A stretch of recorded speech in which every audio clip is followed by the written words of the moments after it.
Hello guys, మనకి రేపు ఇంగ్లాండ్తో సిరీస్లో రోహిత్ శర్మ కానీ, విరాట్ కోహ్లీ కానీ, అశ్విన్ కానీ, సో ఇటువంటి ఎక్స్పీరియన్స్ ప్లేయర్స్ ఎవరు కూడా లేరు.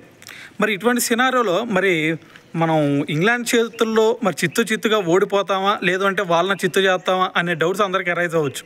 అయితే దీని గురించే మరి వోక్స్ కూడా మాట్లాడాడు, ఇంగ్లాండ్ పేస్ బౌలర్. సో అతను అంటుంది ఏంటంటే, విరాట్ కోహ్లీ, రోహిత్ శర్మ వీళ్ళు లేకపోవడం అనేది కొంచెం బాధాకరమైన విషయమే. సో నిజంగా చెప్పాలంటే ఒక సిగ్గుచేటు. సో మరి వాళ్ళిద్దరు లేరు అని చెప్పేసి మేము భారత్ను కనుక తక్కువ అంచనా వేసామంటే ఖచ్చితంగా వాళ్ళు మమ్మల్ని మట్టి కనిపించడం మాత్రం కన్ఫర్మ్. ఎందుకంటే ఇండియన్ టీంలో చూసుకుంటే బ్యాటింగ్ డెప్త్ అయినా, బౌలింగ్ డెప్త్ అయినా సరే ఎక్సలెంట్గా ఉండేది. సో వాళ్ళు యంగ్స్టర్స్ అయినా అవ్వచ్చు. సో కానీ యంగ్స్టర్సే మమ్మల్ని ఓడించే ఛాన్స్ కూడా ఉంది. సో మరి అటువంటి టాలెంట్ ఇండియన్ టీంలో ఉంది కాబట్టి సో మేము కనుక దీన్ని కొంచెం అయినా సరే నెగ్లెక్ట్ చేసాము అంటే ఖచ్చితంగా ఇండియన్ బ్యాట్స్మెన్స్ అలాగే ఇండియన్ బౌలర్స్ సో మాకు చుక్కలు చూపించే ఛాన్స్ ఉంది, అలాగే మా మీద సిరీస్ కూడా గెలిచే ఛాన్స్ వాళ్ళకు ఉంది అని చెప్పేసి క్రిస్ వోక్స్ అయితే మొన్న ESPN క్రికెట్ ఇన్ఫో వాళ్ళకి ఇంటర్వ్యూలో అయితే మాట్లాడడం జరిగిందనమాట.